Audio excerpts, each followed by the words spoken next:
Next up is Ray Watson. Don't let that gray hair fool you. He's very young at heart.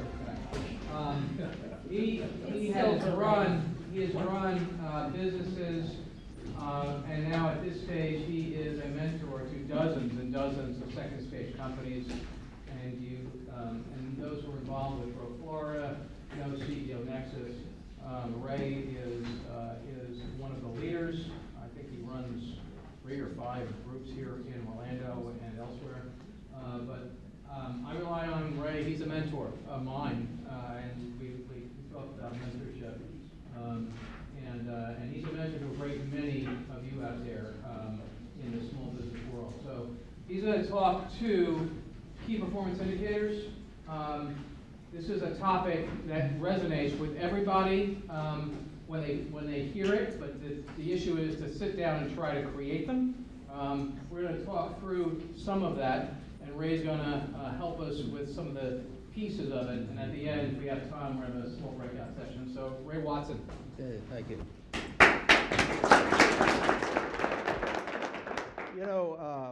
I've done some other presentations with Nicole, and I hate to follow Nicole, okay? Because her personality is a lot different than my personality. She's so bubbly and excitable, and I'm kind of, so you're going to have to put up with me a little bit. The other thing I feel kind of fortunate here today is that if you'll notice on the board that I graduated from Florida State University. Well, the Colonel graduated from Florida State University, and John Rivers is who's going to finish today, graduated from Florida State. Usually I'm just surrounded by a bunch of gators all the time, right? So it's nice to be kind of sandwiched between 2 Florida State grads. So from what Jeff said, just what I do is primarily work with CEO groups in peer groups. And we utilize a tool called Traction, which some of you I know about and some utilize. But one of the parts of the Traction model is that everybody has a number, that there's a scorecard in their terms. But there's a lot of terms for the scorecard. I mean, there's leading indicators, key performance indicators, metrics. But those are the things that you need to know about in your company that give you an advance warning as to whether something is working or not. Now, the problem with business today is that we're just so overwhelmed. There's just so many things happening and coming at us from all different directions that we sometimes get lost in the mess of everything we're hearing, and we're not focusing necessarily on the things that are going to make the most difference.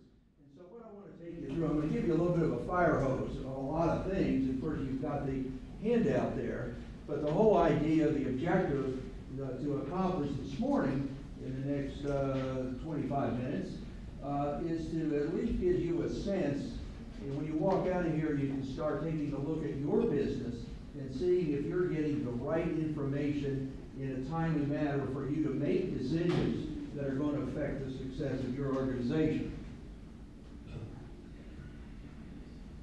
So what's the definition of a scorecard, metric, key performance indicator, what have you? Well, there's 2 basic types of business pain points. One is, as you can see, the acute ones. And on the next slide, I'll kind of relate this to the human body a little bit in terms of indicators. But the acute problem is, obviously, you lose a big client. In the body, you may have a heart attack. But there are things that you can monitor and look at ahead of time to see if you may be losing that big client. Just like if you're watching your cholesterol, watching your weight, looking at family history, can indicate that you may have an acute event or not. The chronic is the ongoing stuff, the stuff that just keeps nagging at you. So again, relating it to the human body, if you have diabetes, it's something that's you have to manage it, and you have to constantly work on it. So in your business for the chronic, ongoing type stuff, you can't take your foot off the pedal. For example, in the sales world, we know there are certain numbers that have to happen for you to reach a sale. And if you back off that, you know, your sales are going to drop because we know you've got to do X, X, and X to get so much revenue in your business. Again, every function in business, again, related to that limbs and part of the body, or another good analogy is your car. There's a lot going on in your car, but you only need to look at a few gauges when you get in there to know that the car is operating properly. That's what we're talking about with this. So we want to make sure we're taking the guesswork out of making decisions. And the idea is that you get the information in which to make decisions ahead of time. Now, I'm sure all of you are looking at a profit and loss statement and a balance sheet. Perhaps you get that by the 10th, 15th, 20th, hopefully by the following month. But what's it telling you? It's telling you what's happened. It's not telling you what's going to happen. Now, there are certainly information in those financial documents that you could use and project forward, which I'll show you. But the point is, it's in the rearview mirror. The idea is, what can you do quickly to change what that P&L and balance sheet are going to look like, not to look at what has occurred with them. So number one, understand the position you're in. Again, financial statements talk about the last month. So your financial statement, everybody can hear me, right? Yeah. Okay, so your financial statements, again, are at least a month old, and if not longer, if you're not getting them until 15th, 20th of the month. So you can't take action on what things have happened. So the idea is at least weekly that you are getting some information in which you can make decisions and change the course of how that month, quarter, year is going to end. And that you're able to make some prediction about the future with facts and not do it with guesswork. Again, we got to make decisions and take action. There's basically 5 main areas, and we'll get into each one of them a little bit. Now, let me say again that I'm going to throw a lot of things up here. Some of them may apply, some of them may not apply. But the idea is that you take a look at your business as to what's most important that you need to focus on, versus trying to look at a whole bunch of stuff and you don't take any action on anything. So let's just go through these. Now, the first one is a company scorecard, and obviously that is your higher level numbers, and you can see some examples up there. But again, these are things that obviously you're getting more than likely after the fact. So what I suggest is that the pacing report is that you're not looking at your revenue after the revenue happened, but you're looking at the revenue that's happening every day, every week. I have a fellow that's in a group I have over in Brevard County, and he does 80% of his business with Amazon. And he's got, you go in his office, he's got this wraparound screen. He can see every second what's been sold by Amazon, how much the gross profit is, what the average sale is. I mean, he can take immediate action if something is not working in terms of his revenue flow. So he knows what it is every minute. Now, not everybody has that system to allow you to know that. But the idea is that you pace some of these important things that you're looking at. The last one up there is must accomplish goals. In the traction world, we call them ROCs, which were absolutely the most important thing you have to do in the next 90 days to accomplish your longer term goals, your year, your 3-year, your vision, etc. So the idea is that if you say that I have to increase sales by 10%, in order to increase sales by 10%, I have to add 2 salespeople. In order to hire 2 salespeople, I have to get with somebody like Nicole and say, I've got to find these people, I've got to interview them, I've got to onboarding, and I've got to train them. Well, that might be the most important, one of the most important things you have to do in the next 90 days. So one of the ideas here is to break down what you have to do that's most important in the next 90 days and concentrate on getting that done. Because if you try to get 100 things done, you're going to get none of them done because you're trying to do everything and you don't have the capacity or the bandwidth to do everything. So focus on what's most important. The other thing that I suggest you do with the financial data, if you haven't done it, is do a 13-month trailing indicator. What's that do for you? Number one, it takes the peaks and valleys away, because you might have a great sales month and you're elated. The next month you have a bad sales month and you're depressed. Well, if you take that 13-month trailing average, which means that you have 13 months ago, when this month occurs, you drop off the oldest one and add the new one. And then you can immediately chart that, and it will give you an arrow. You know, are you moving in the up direction, or are you moving in a downward direction? And it gives you an indicator of how you're trending, not just what happened last month, so that you get a sense of how you're heading versus reacting to a great month or reacting to a bad month. And you can do this with several of your indicators that come out of your financial statements, your gross profit, your expenses, what have you. What are the key things you need to look at, and how are you trending on that, so you're not making a knee-jerk reaction to a single occurrence. Sales and marketing, that's probably one of the easier ways, or easier parts of your business to measure, because you should know what it takes to get an order, what you need to do, and the things you need to do to make that happen. These are just a laundry list of examples. So, but if you're not tracking that with your sales team, then if you realize that you have to make so many new contacts to get so many proposals, to get so many sales, and my average sales is X, and you're not tracking with those things, you can make corrections so that you are doing the things that are going to get the results that experience has told you that you need to do to get the results. Client services.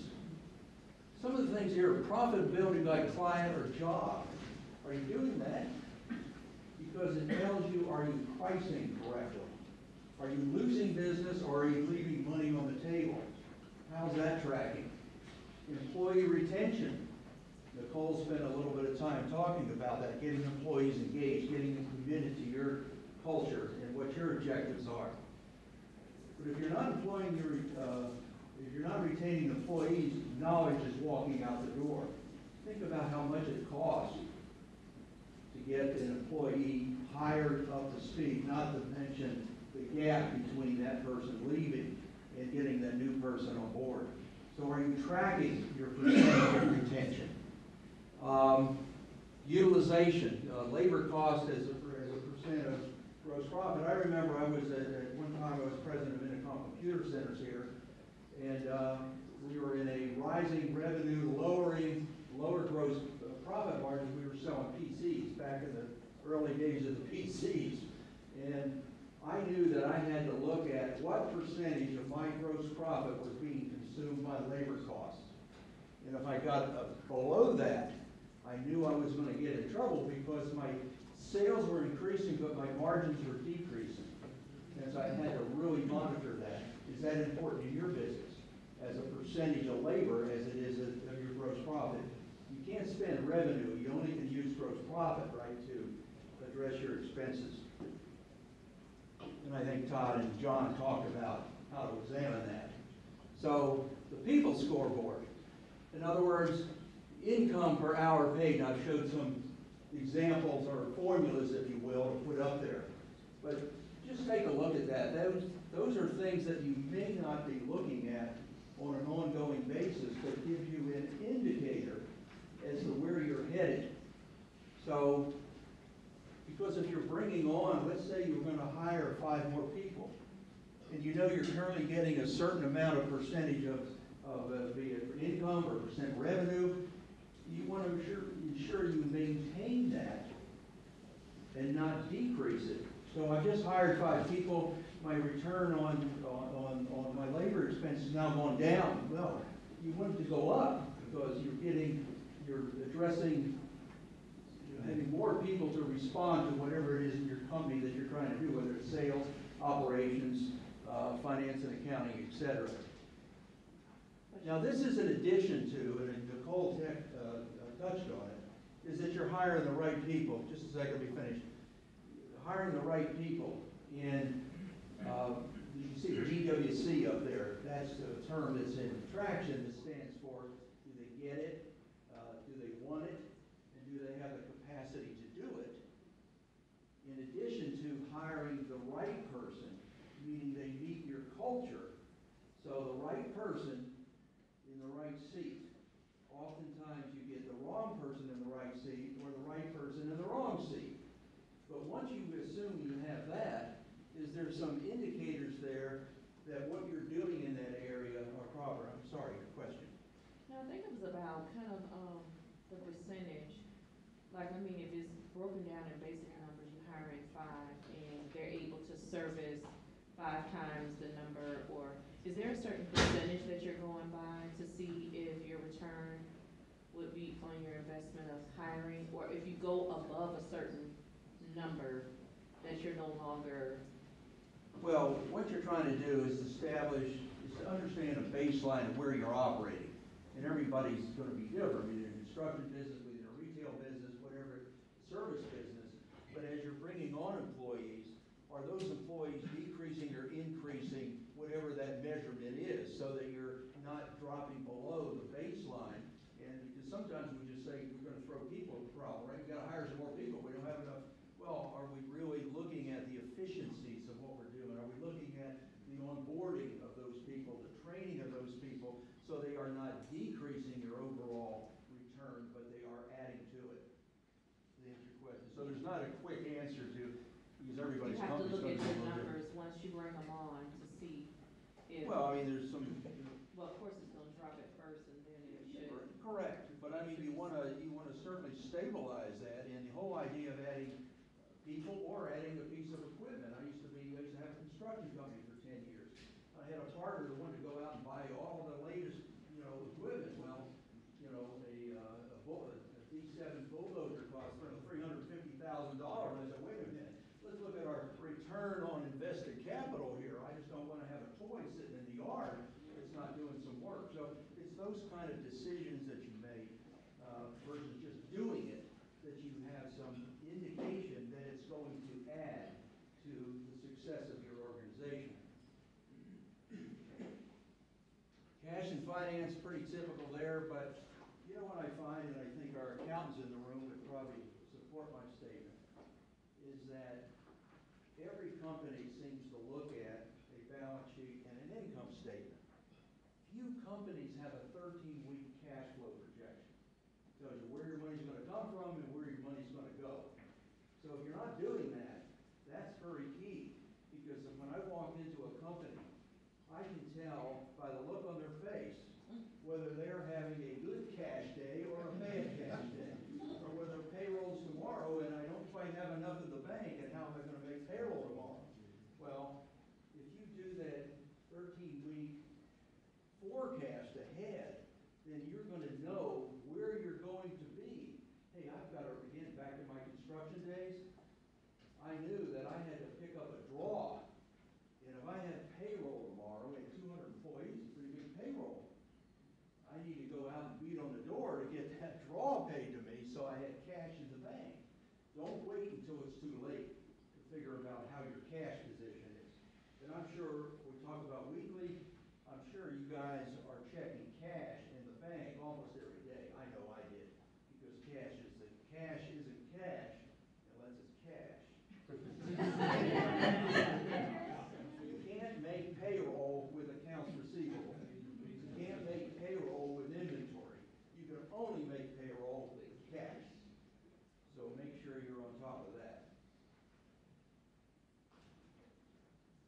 Helpful hints. First of all, don't overcomplicate it. If you try to measure everything I showed up there, you're probably not going to, I got 10 minutes. If you're, that's always back there. If you try to measure everything, you end up measuring nothing, because the information you get is too overwhelming. And with technology today, you can get tons of information, but if you're not acting on it, it's not the important stuff. So I think one of the things to really do when you go back is to think about what's the information I'm getting,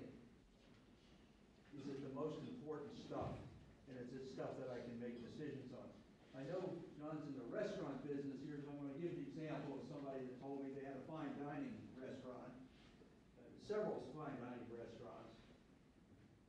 But instead of visiting the restaurant, the guy would call each restaurant at peak time and ask one question: what's the wait time? That one number would tell him whether he's got customer satisfaction problem, either waiting too long, or he's not turning his tables. And with that number, he says, well, okay, do I need to look at changing the menu? Do I look at major knee problems? What is it? That one number could indicate to him something that he could affect that might be that could change how well his restaurants are performing. Raise prices. So, sorry? Raise prices.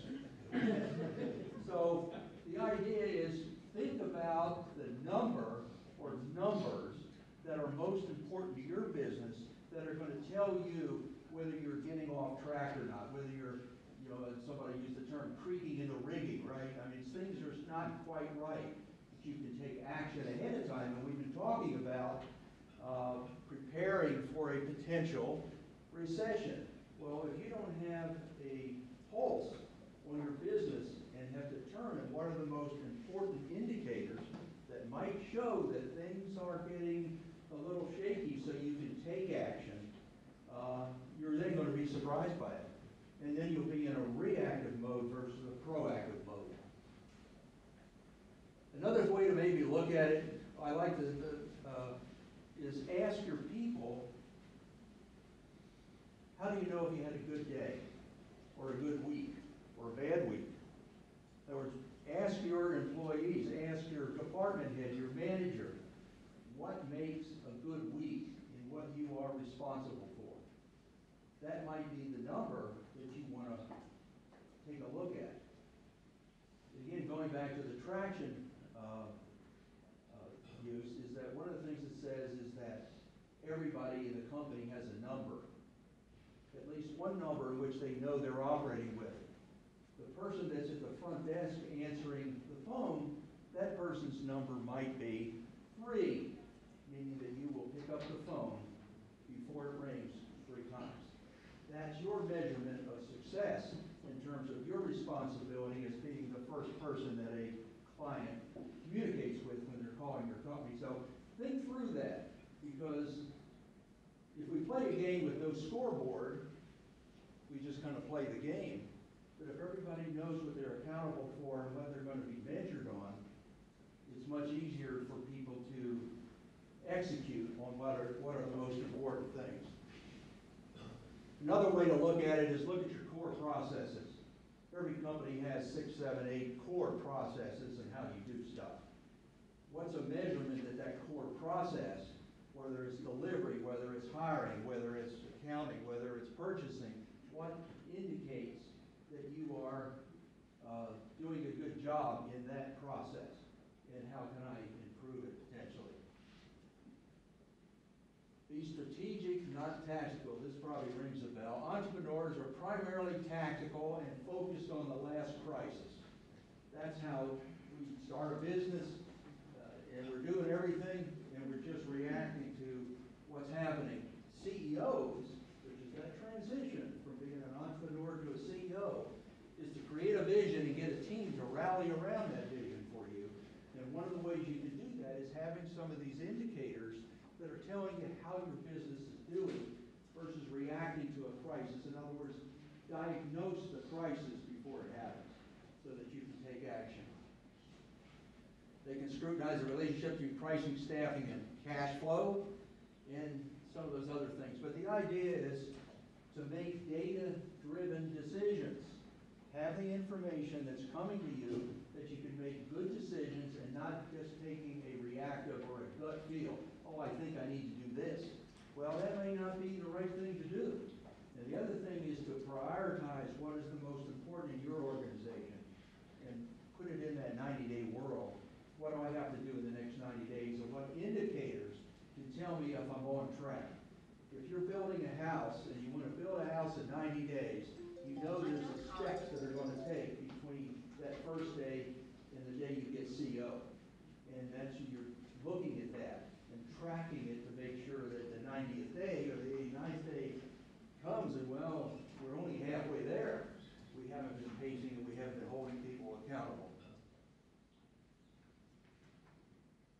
So, what do we got? 5 minutes. So, questions. How many people in here have key performance indicators that they look at on a daily, weekly basis in terms of what's happening in your business? What might be one? We use what's called 3.3, which measures how fast we're doing prior authorization services on the medical side. Oh, okay. Jed? Utilization, employee number of chargeable hours to total hours. Right. Eric? I get a cash flow report every day, and I get a sales month to date every single day. Anybody else? Nicole? We track, in our sales environment, so we'll look at the number of premise visits that we're going to see a client, and then on our P&L, too, we want to stay within that 40% range for our staff, and if we get above that, we need to start looking at the performance per individual. Anybody else? I use a thing we call vital signs, and it's an Excel bar graph thing where I can track each of my clients and how much revenue they're generating on a monthly basis for the 12 to 13 month range, to see where we're going. Okay. We look at the ratings on our mobile apps. I got an interesting one. For years, I worked with Wet and Wild, was a client of ours, and the CEO would call the parks every 2 hours, and he'd ask 2 questions.